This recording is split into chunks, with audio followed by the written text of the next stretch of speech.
Infanta Handwoven is one of Infanta's signature non-food souvenirs.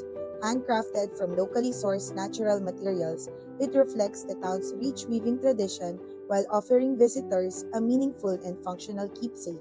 Every woven fan is handcrafted by the members of the Samahan ng Mauwidong Maglalala ng Binunuan or SMMB, composed of farmers, fisherfolks, and youth from Barangay Binunuan, Municipality of Infanta, Quezon.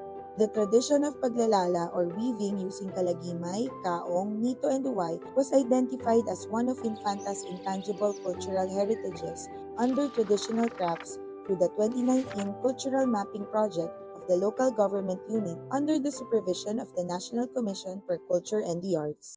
As the number of weavers declined over the years, the local government unit, through the Culture, Heritage, Arts, and Tourism section, launched a basic weaving workshop in 2021 to preserve the craft and create sustainable livelihood opportunities. Every fan is handcrafted using responsibly sourced local materials, reflecting the skill and craftsmanship of Infantahin artisans while supporting sustainable livelihoods. While rooted in tradition, the Infanta Handwoven features refined designs and quality craftsmanship, making it both functional and timeless. Today, the Infanta Handwoven is one of the signature products at the Infanta Pasalubong Center. It is a meaningful souvenir, gift, and token for visitors. Through the High Infanta Tour, guests can also experience hands-on weaving and discover the craftsmanship of the SMMB weavers.